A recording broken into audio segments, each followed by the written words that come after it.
Shalom, my dear brothers and sisters in Christ. Let us dive into the Word. Let us be nourished by the Word.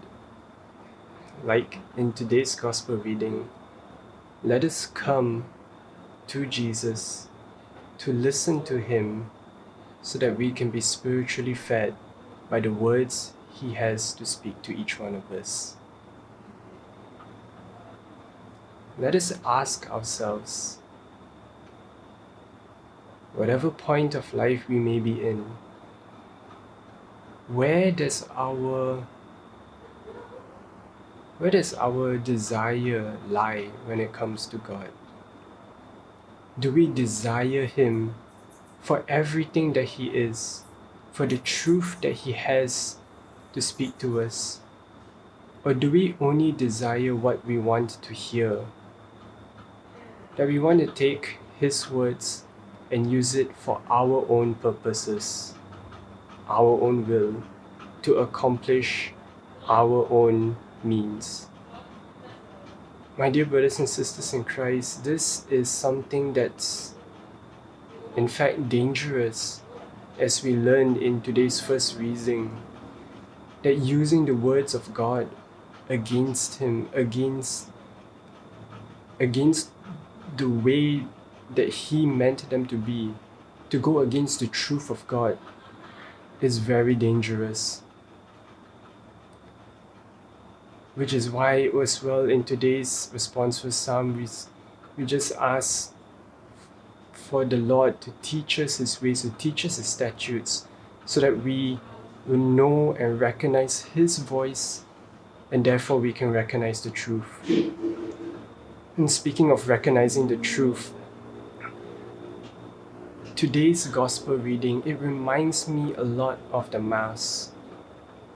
The one place where we come to be nourished by Jesus' word, and then we are fed spiritually by receiving His Eucharist.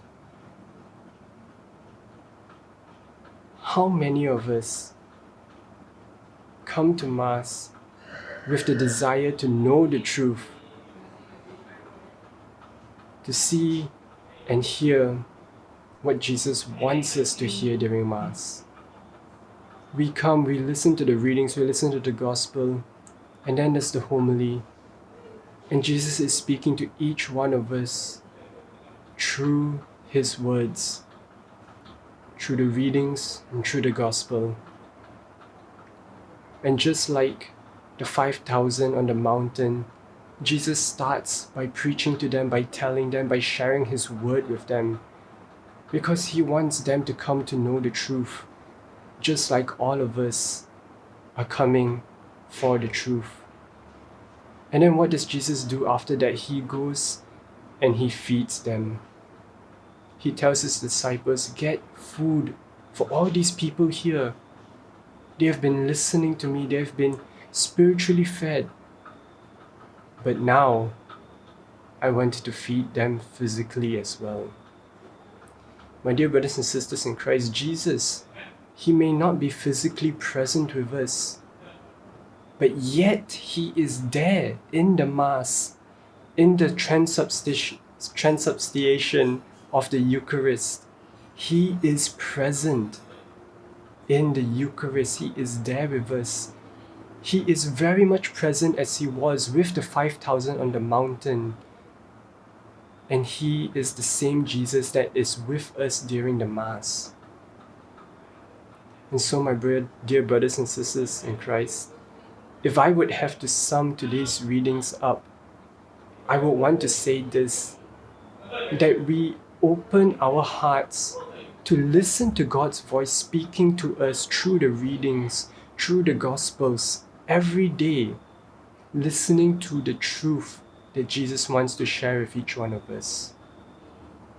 And the second thing is this, that we take part in the Eucharist, and we come to the Eucharist with the knowledge that we are seeking truth, and Jesus gives us this truth.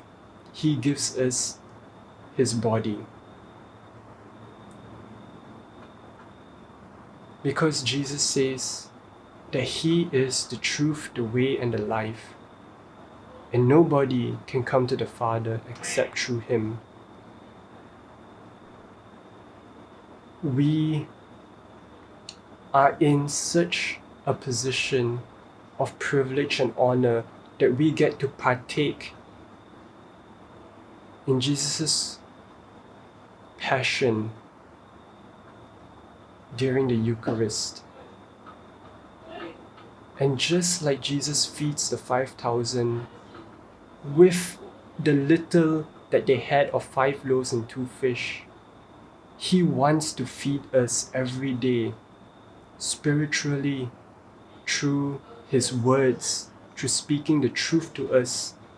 And he also wants to nourish us with his body, which is the Eucharist. So my dear brothers and sisters, let's just keep these 2 things in mind. That we need to listen to the truth. We need to be willing to hear the truth. And we need to come to Jesus as well through the Eucharist. Because it's there that he's present and that he's able to feed us and nourish us with his body, with his life, with his words. Shalom, my dear brothers and sisters in Christ, and have a blessed day.